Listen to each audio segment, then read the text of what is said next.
What's up, everyone? Welcome back to another video. Today we're going to be doing a Cars 2 character tier list. So we have some main characters from the movie that we're going to be talking about here. And at the very end, I'll show what my tier list looks like. It'll most likely be the S tier, A tier, B tier, C tier, then D tier. So we're going to go ahead and let's start with McQueen. So I feel like one of the best parts of McQueen's arc in Cars 2 was his rivalry with Francesco, because it also felt a bit more mutual. Because I feel like with Chick Hicks, it was very much more like Chick hates McQueen. McQueen's not a fan of his, but Chick is the clear-cut aggressor. And since the rivalry with McQueen and Francesco is a lot more verbal, I think it's just more fun to get behind. And Francesco and McQueen they pose a better equilibrium than McQueen and Chick do, I would say.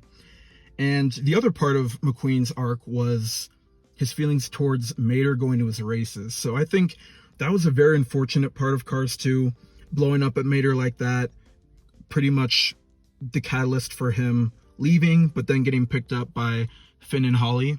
But I think him realizing how smart Mater actually is near the end of the movie, and with help from, I think it was Luigi's grandparents, seeing that was also really cool, because I feel like he was able to appreciate Mater a little bit more after that little Italy arc. And of course, seeing how much he's learned since Cars 1 was really cool. Seeing him on the dirt in Tokyo was really awesome. Him showing off what Doc taught him was really cool. So yeah, I'd say McQueen's character in Cars 2 for me personally would be a B tier.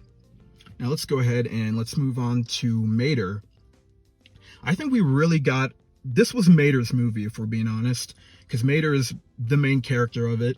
It completely strays away from most things related to Cars 1 and Cars 3, but I feel like we get a really good look at Mater's intelligence throughout the movie, which I thought was really cool. We know a little bit more on what his strengths are when it comes to knowing a lot about vehicles and how they work. And his smarts took down Axelrod as well, which I think was really cool. He got to kind of have that final moment where he's pressing Axelrod and he's backing up because he knows Mater's right. I thought that was really interesting, seeing another side of Mater that is, of course, comedic, but also he got to show off a lot of what he knows as well, which was really awesome. Even though, of course, you can make the argument that it was a mistake from Finn and Holly that he was an actual American agent, but I think the fact he was able to fool them for at least a little bit, I think was very impressive.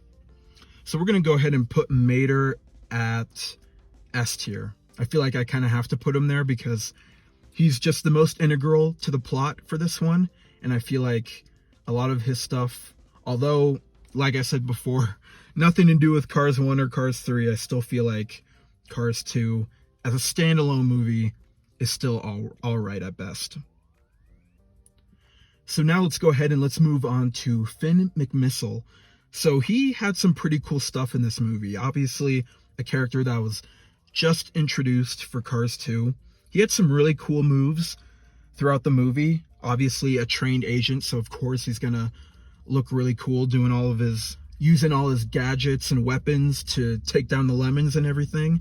Like that oil rig chase fight was one of my favorites at the very beginning of the movie. I thought that was really cool. It was like the perfect introduction to how skilled Finn is and his smarts. I thought that was really awesome to see. So, and as for Holly, I think her relationship with Mater was very interesting to see. I think throughout the movie, it was very wholesome to see them interact. Obviously, two very different people, but I think they kind of gelled together well. They had some good chemistry. Holly was able to swoop in some pretty critical moments, and I feel like her and Mater just being really useful in the plan to figure out the mastermind behind All in All and all that, taking down the lemons at the same time throughout the movie was really cool. So I would definitely put Holly, I think, at B tier. Really good character. Not my personal favorite from the movie, but I think she was strong enough to be at B tier for me. So now let's go ahead and let's talk about Professor Z. So Professor Z was kind of the figurehead. He wasn't obviously the main villain of Cars 2. Obviously, that was Axelrod, but we'll definitely be getting to him. So for the professor, he seemed pretty powerful at first because he obviously had so many lemons working for him, so it obviously made him seem more intimidating.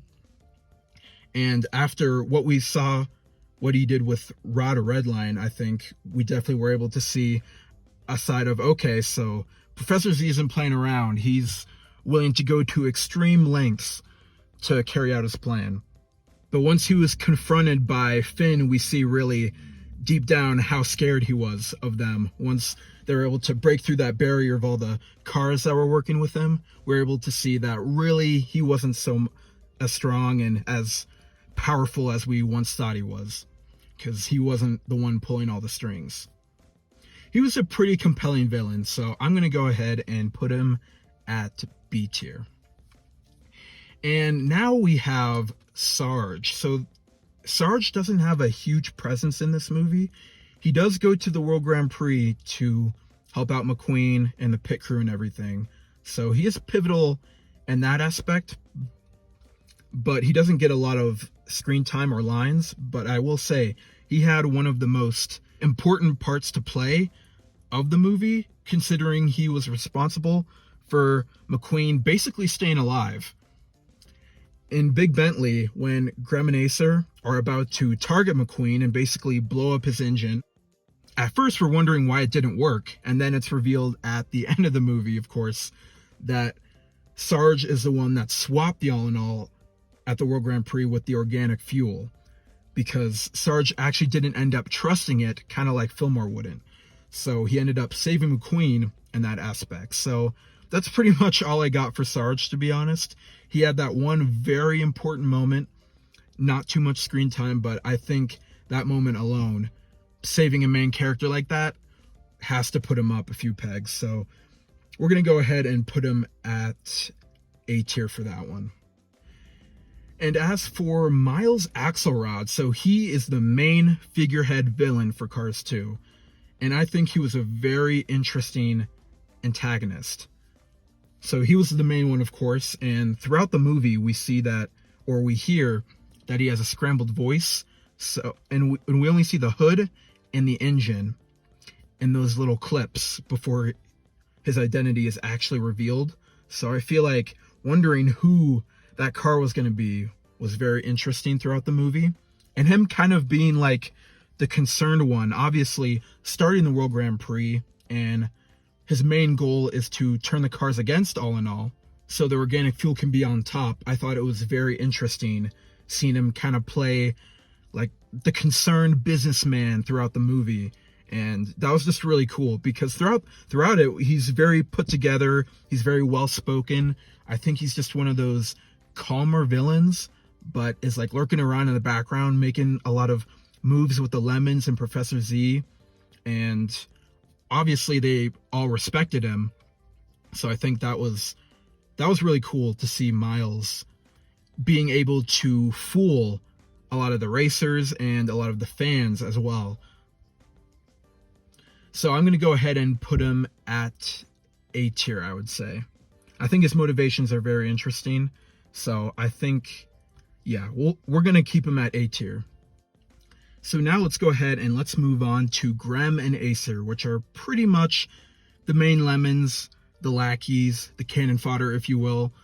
Very ruthless with that EMP weapon throughout that movie. They were taking out a lot of racers, so they were very, very villainous. They fit their role in the movie, so I will give them that.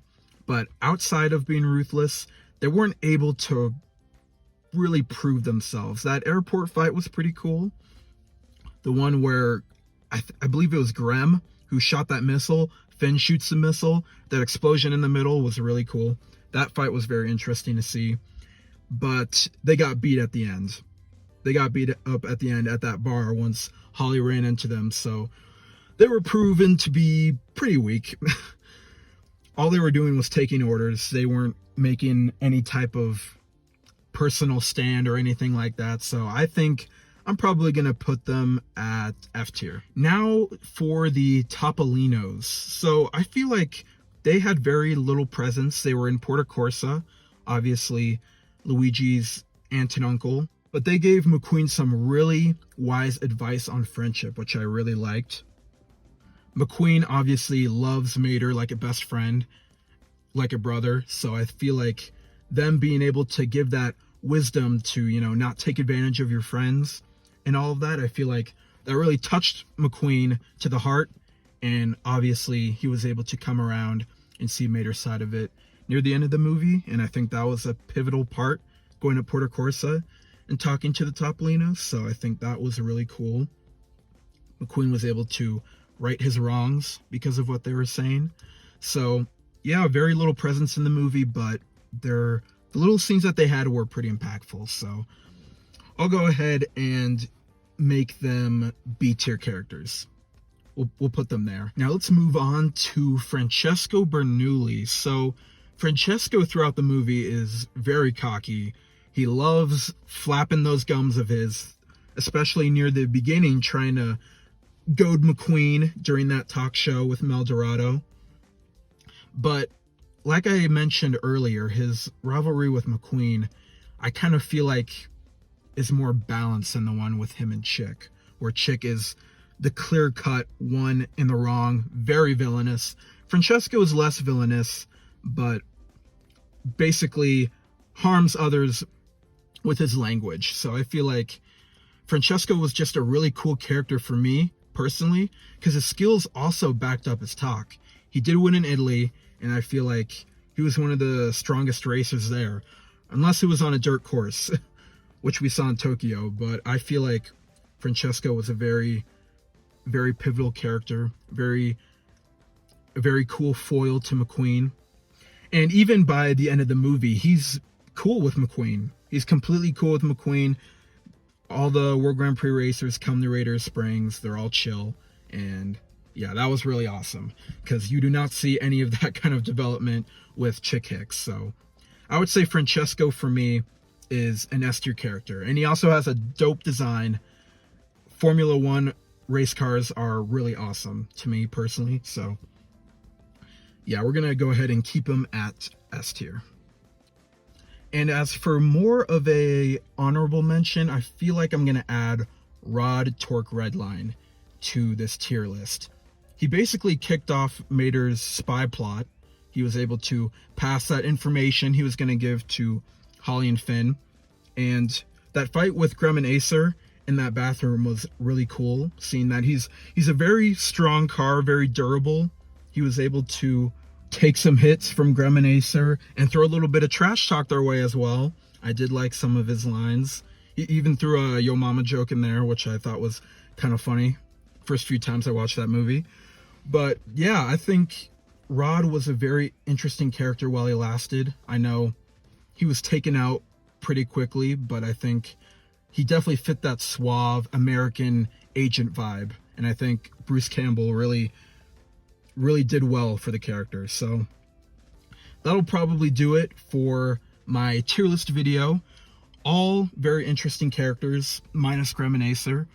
But hope you guys enjoyed this video. Next time, I'm not sure what my next video will be, but the Cars 3 character tier list will be coming out probably within the next few weeks or so. I do like making these. So yeah, let me know your guys' opinions on who would be at what position of your tier list, and we'll see you guys next time for another one.